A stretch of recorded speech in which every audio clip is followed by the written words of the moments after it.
Hello and welcome. This is Michael and Merrylin LeBlanc with deep dives with new perspectives. If you like our channel, please like us, click the like button, subscribe, share with your friends, text us, email us, let us know that you're interested, give us some topics if you want.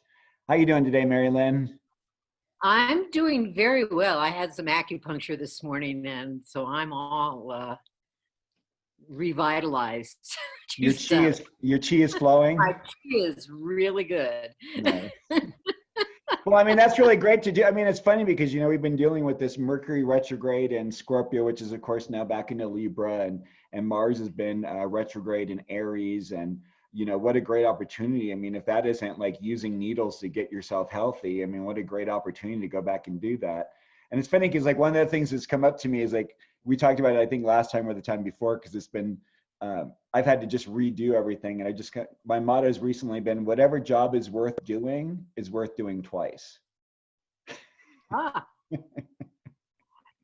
that's very interesting because I have been, I'm doing a Moonwise show on the Jupiter Pluto conjunction that happens next week. And maybe we'll talk a little bit about it next week. And it has sent me into all kinds of spirals. And the whole thought of the things that I've had to revisit has come up. And of course, that may be connected to Mercury retrograde in Scorpio going direct. What time today it's going direct? I've forgotten. I'm looking. Let me pause Where it. are you, Mercury? Oh, it's already gone direct according to, no, yes, to the time that we're actually recording this. It went direct this morning at 10:50 our time. That's Mountain Time. So Mercury is direct, but on the station, there is a lot of mercurial information. It's not necessarily related to Mercury himself, but it is related to your own life. And for me, it's in the area that has to do with my personal values. And it's really interesting for me. I guess I don't normally. Well, no, actually, it went direct in Libra. I'm sorry. My head is with something else astrologically. You're always ahead of the game, and so it's hard to come back to the present moment. It is. It is. I mean, people will ask me, just in casual conversation, what's going on now, and I'm going like, let me think. Where are we? I just pull out my trusty app on my phone or my ephemeris because I just I mean, between doing I didn't readings think for of using that. people. I have it on my phone too. Yeah, Anyway. but I think between doing readings for people, doing talks, that are structured for future moments, we're spread out. And as Aquarians, I mean, we're spread out across time. So it's like really whatever can help us cohere in the present moment, I think is a really useful tool. Very useful. Well, I know that we talk about the present moment. People are voting. I drove by my voting place. I did early voting, but there were people there. I mean, it wasn't like the parking lot wasn't completely full, but there were several more cars than usual in that place. And so there's that. And I know we were going to talk about Biden today, and we did talk about Trump a while ago, and Biden's. One of the most interesting things about these two men are their connections, and they're unusual connections. For example, Trump has Mars rising in Leo, and Biden has Venus rising in Scorpio. And so they actually, Venus and Mars in their case, square each other. But the fact that they're both rising, it's sort of like, and their planets that are rising are considered naturally opposite each other in the natural zodiac. Venus, Venus rules Taurus and Libra, and Mars rules the opposite signs there, Aries and Scorpio. And so there's a kind of interesting dynamic about them in the way that they appear to each other. You know, that Mars rising for Trump is like this very assertive, aggressive kind of energy, and Biden is more, you know, Venusian in the sense of wanting to be in sync with other people, in harmony with them, and considerate about them. So that they represent these two very different energies that aren't, you know, when in their natural zodiac, when they're opposing each other, they seek to be in balance. Sometimes they're not, but they seek that. Whereas in a square, there's this energy that, well, we would actually say, you know, that it's a waxing square, actually. And so there's an energy that they want different things. They want to go in different directions. And that's obvious, very obvious. And I mean, the other thing with Biden is, I mean, he has a stellium in Scorpio in the 12th house. I Right. mean, for someone, I mean, I have two planets in the 12th house in Scorpio. He's also Sag rising like I am, but his Venus and Sun are conjunct. You know, they're within a degree of one another, literally. And then Mercury is only 6 degrees away, and then that Mars, the ruler of Scorpio, is in the 12th as well at 12 degrees. And so, you know, it's this very interesting thing. My friend Robin said it very well. She says, she says, I just don't feel like I can grab him. He's like, he's not there. And, you know, like in the talks that I talk about with 12th house people a lot, you know, people have strong 12th house planets, is that, you know, there's very much this Wizard of Oz effect, you know, don't look at the man behind the curtain, you know, so he doesn't have that bravado anyway, you know, he's going to be operating much more quietly. I mean, that's what's kind of interesting with him playing, you know, going for president, because I think he's very well suited for being a vice president. Well, here's the thing, you know, when I looked deeply into his chart, his sun rules his ninth house. It's no wonder that he became a lawyer. That's one of the occupations related to that house. And all that energy in the 12th house, you have to think about, not just, you're talking about him personally. Right, exactly. Also, in a mundane sense, all that area deals with all of our institutions, including the institution of government and all the institutions that they have some kinds of powers over, not complete.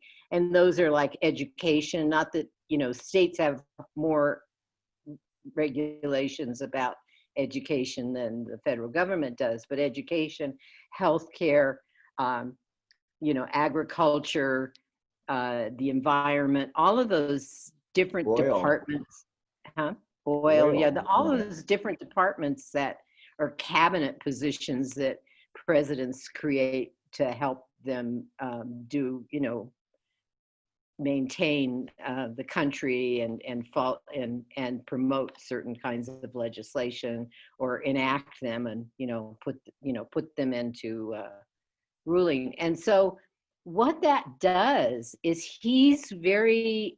Biden is very aware of the needs and how to work those, and consequently how to work Congress. And that comes, of course, from his being a senator all those years. So, you know, I've actually, in a conversation yesterday with somebody, I equated him to President Johnson, in a way, who, you know, Johnson came from the House of Representatives. He knew how to work Congress. Not every president has a sense of that. I mean, Obama was a senator for a while, but not one term or something. It wasn't very long.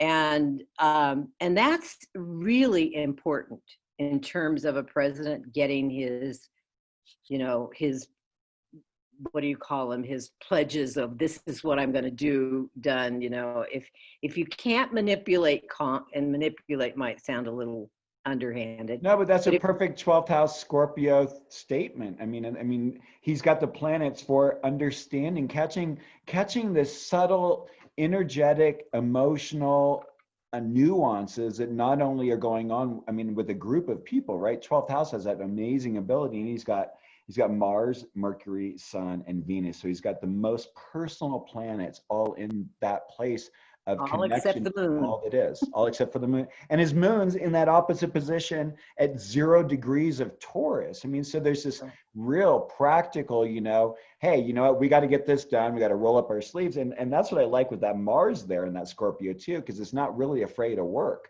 but it is squaring his Pluto in Libra, in Leo. And so, there's the thing where I think he gets clashes with people. People come at him from out of nowhere, so to speak. But it is an opening square, which is nice. But that could also be signaling, the loss with his son.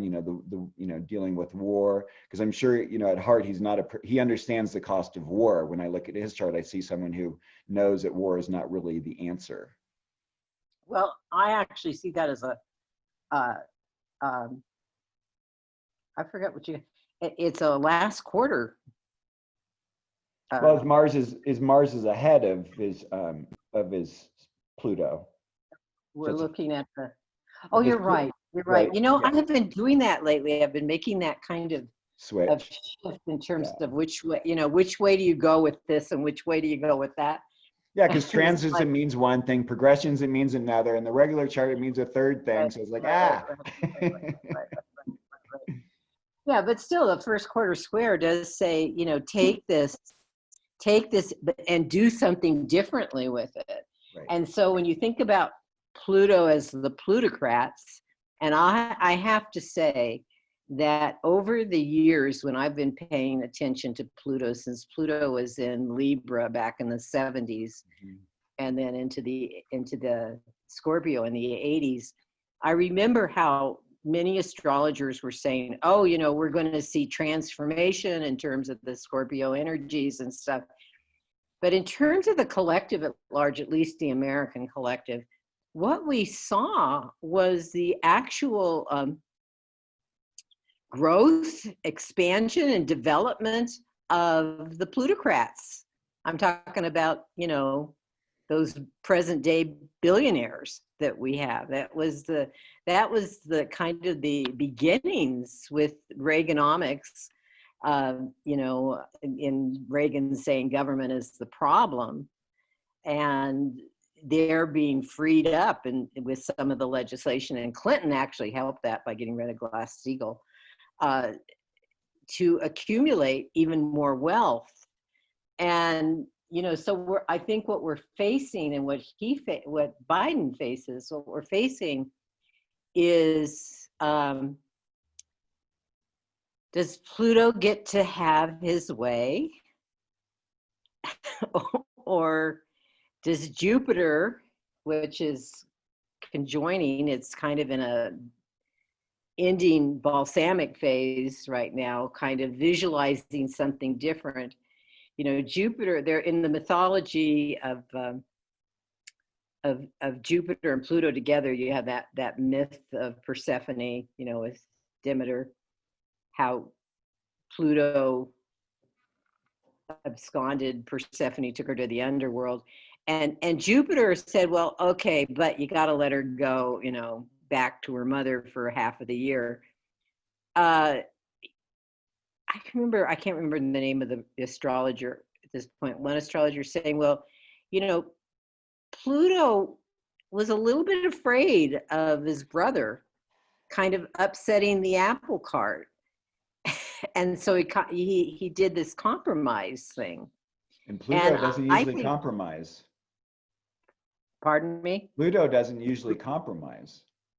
No, but it was Jupiter doing the compromise. Oh, I know, but what I'm saying is what you're saying is that, in that true sense of, like, one of the key words I like to use with Pluto is surrender. And, and this is one of the few instances that you ever hear Pluto surrendering any of his power. Well, yeah. And I think with Joe, with his Pluto in the 9th house, that's Jupiter's natural house. There's, when you see this part, you say that he's sort of not, out there in an executive manner leading. I think it's because he's aware of all these dynamics. It's more, in some ways, even though he has Neptune in Libra, I think of him very much as a Libra, because he has this sense of other people, and Scorpio has that to a certain extent also. I mean, to me, what it says is that his Scorpio, that in some ways he's done what Scorpio asks each of us to do in the Scorpio areas of our lives, and that is to surrender our ego. And that doesn't happen easily for Scorpio. And so when we're talking about Pluto, Scorpio's planet, or Mars, either one of them, you have to say, you know, like the plutocrats don't surrender their ego. And that's why they're where they're at. Or their power, or their resources. Or their power. Whereas the politician in Joe does surrender that ego at times. He has Chiron there too. And that Pluto's conjunct Hygeia. So there's something I think he's learned. Plus, again, like you said, it's ninth house. So, you know, that it's double fire house. He's a Sag rising anyway.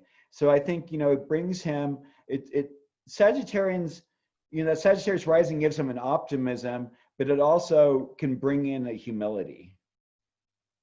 Definitely that. It's, yeah. Well, with Sagittarius, I always think of the Sabian symbols with any sign, especially the first, and its initiating energy. And, you know, the first one is that these Army veterans having a reunion. And one of them is thinking, you know, you can kind of almost read between the lines of the symbol that this one is going, yeah, it's really nice to be back with these guys, but I don't want to go there again. I don't want to go to battle again. And it's sort of what we see in really strong, ethical warriors. That's the last thing they want to do. I mean, if you always want to fight, you know, go be a wrestler in sports. I mean, think of McCain. I mean, McCain Yeah. understood, you know, Senator McCain, who passed away, I think a couple of years now, from Arizona, who, you know, he was a staunch Republican, of course, but he also understood the cost of it. I mean, he was a prisoner of war and he was captured. And I mean, I had an uncle who was captured in it was in Korean or Vietnam War. And I mean, it changes you as a person. I mean, that's a level of powerlessness not many of us have to experience in our lifetime. Well, I mean, we have a group here in Santa Fe, Veterans Against War, or I think that's their title. I've lost track of it. But you know, they served, and they served with honor and respect, and yet recognized the horrors of it. You know, I mean, this is. And that's this is not pleasant. No, and that's what's the nice thing with Mars retrograde in Aries, I think, is it gives you this opportunity to say, you know, what is the right use of force? I mean, today's election day, as you said. I don't think we're going to have a clear, unless there's like a nice, clean, early sweep of some very key states that say Biden. I think we're not really going to know for a few days what the truth is. If Biden got over that magic number of 270 delegates. And even then, I think, you know, because of what the energies are like, Uranus and Neptune are still in retrograde. I'm seeing that, you know, the personal attacks, the individuals who have gone to try and kidnap governors, you know, that individual who went over to Biden's house, the young kid who, with all the, you know, the arsenal, the individuals who surrounded Biden's van and somehow got away with it. I mean, I don't understand. I don't know if you heard this, but Biden and Harris were in Texas to go on to one of their talks, and their bus was surrounded by a bunch of Trump supporters, and they basically slowed them down to such a pace that they couldn't get to their next location and wouldn't box them in and wouldn't let them out. The police didn't help or anything. So the FBI supposedly is looking into it. But there are a lot of people that Trump has been able to, I mean, we talked about manipulation earlier on. I mean, I think Mars on the ascendant in Leo is, I mean, if that isn't a showman, he is a grand showman, if nothing else. And he's been able to incite a lot of people's fear and rage, even when he's the one who's inciting it. And so it's going to be very sad to see what happens with our democracy between now and, I think, actually even after Inauguration Day. Because if Biden wins, I don't think things are going to settle down for a little while. But if we can, you know, if depending on what happens with the Senate, depending on what happens with Congress, I mean, we need to get to a point where our elected officials represent the fact that we're, You know, we're all basically moderates, but we're all kind of sit within these two frameworks, and we're all moderate within each, which actually have a lot more similarities if they don't, and find a way to be able to get along with one another and understand. Because, you know, with this Pluto coming up to the return on the United States chart, we're, you know, this is ripe. I mean, we're ripe for another type of a revolution of some sort. And, you know, whether Trump wins or whether Trump loses, it's not going to be easy or pretty for the next little while. Yes, and it's going to be a revolution in values, definitely, definitely that. And you know, I do listen. I don't have cable and satellite and all of that, so, you know, if I want to listen to the cable stations, I would have to watch online, and I don't do that. So I watch pretty much the mainstream and PBS, and listen to the BBC and, you know, stuff like that. And when you hear, you know, the journalists have been pretty good about, like on the BBC, just interviewing people who've been voting, and from both parties. You know, it's not discriminatory, or at least it doesn't seem that way, you know, on chance. But when asked the question, when they say, "Oh, I voted for Trump," and when asked the question, you know, well, what did you see in him that made you vote for him? I have yet to hear what I would call a rational. It's pretty much emotional and psychological, or a sound bite. It's yeah, it's taken from a soundbite.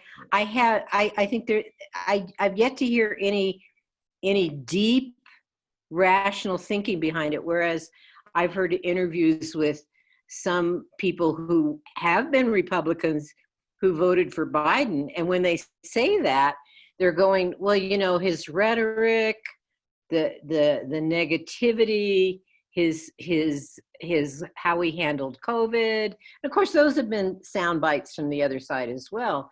But I think in terms of how he's handled COVID, you have to be blind to I mean, and in those cases, those people are putting the economy over Lives, your health and your life. And I'm going, oh, okay, so making money is more important to you than your life, a healthy life? but when you look back, Okay, what a value. but to be honest, when you look back at pandemics and epidemics throughout history, this is really the key issue that I mean, this is a human issue. You know, how does one keep economy flowing and things moving along as they need to, and honor the fact that there's something attacking the populace? That's, Well, you know, might ask, yes, you might ask the question though, is the form of the economy that we've chosen the right form? Are there other ways of organizing ourselves on a social level that we could, you know, it's sort of like I'm thinking, I'm thinking of the fable about the ant and the grasshopper. And it's sort of like, if you don't do things to store up, which some people do, obviously, because there are people who have a lot of resources. I've heard, you know, stores like Home Depot and Lowe's and, you know, all those kind of building things, they've done a booming business. They, you know, the waste stations, you know, where I live, and another friend who goes to a very different one has said the same thing, that they had to put up signs saying you could only make one visit a day. People have been cleaning out their garages and their houses and throwing stuff, and then going and remodeling. Well, they're home. And so these are the people, these are like the ants. They have saved up for this kind of time to be able to do things. But they're also home. I mean, everyone's been cooped up in their home. They're bored out of their minds. They're looking at all those projects that have been going like, oh, one of these days, ... And you know what? The truth is, 2020 is one of those days. Right. And so but I'm saying they also have the resources. This is the economy. Yeah, exactly. And I know some people are, you know, working full time and whatever, but then they don't have time to remodel their homes.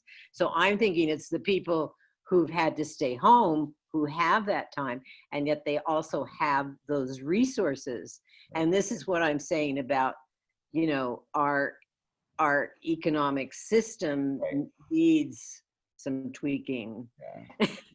Yeah, I'm having to replace my yeah, I'm having to replace my refrigerator, and it's 2 months to get a refrigerator right now. Because of the backlog. Interesting. Interesting. And then like I shared with you earlier today, what's interesting on top of it is that they're having one of the biggest sunspots in years that's going to be affecting us for like the next 2 weeks. It blew out radio signals in the Indian Ocean, and it's going to be hovering over, basically creating this thing that's going to affect the whole planet. So it's, we're wow. The sun is in Scorpio and tropical, and I'm trying to remember what's the difference. Is it 20 some degrees if you go to 23 degrees behind, so it would be back in Libra. Would still be in Libra, actually, because I was kind of thinking about where it is. It's actually very much supporting. Well, it's supporting in some ways both of the candidates. Supporting Biden in that it's going through his 11th house, which has to do with elections, and also, it's in his sun sign it's practically on his Mars. His Mars is at the center of it, which can represent his leadership. Yeah. Yeah, I mean, that could be a really beautiful, that's a spotlight, if anything, right? I mean, talk about in the 12th house, or it's in the darkness, and when the sun goes through that, it's like this, someone's got one of those big torches that makes it look like daylight, and like, hello, there you are. Can't miss you. Right. Yeah. Well, with Trump, it's the fact that he is a Leo rising, even though the sun isn't in that area, and that and the sun rules Leo, it sort of supports him, but not in the more direct way that it would be supportive. Well, it squares his Pluto. He's got a 10-degree Leo Pluto, so it squares that, and it's an inconjunct energy to his Gemini sun, Gemini to Scorpio. So, but actually, to be honest, out of any maybe he has to move. Maybe he has to throw out a few things in the White House that he brought with him. Yeah, like like the new rose garden that doesn't have any roses. Oh God, where we you want to add before I think we kind of we could have like a short one today, but I don't think either one of us want to sit here and say which one's going to win and which one's not. Oh, no. As a matter of fact, when people have asked that question personally, and I think about, it takes me back a little bit to the 2016 where the polls were all wrong, except that the polls were closer than they are now. That's a factor to keep in mind. We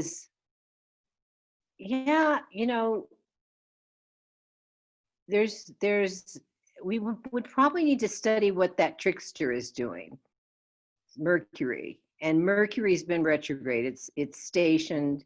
It's heading direct, but it's a very powerful energy, and one of its archetypes is the trickster. And we know that Trump has connections with countries that have messed with our elections. And so you kind of wonder if there wasn't that interference that is, especially through social media and the internet, whatnot, if there wasn't that, in terms of an election that is done fairly, justly,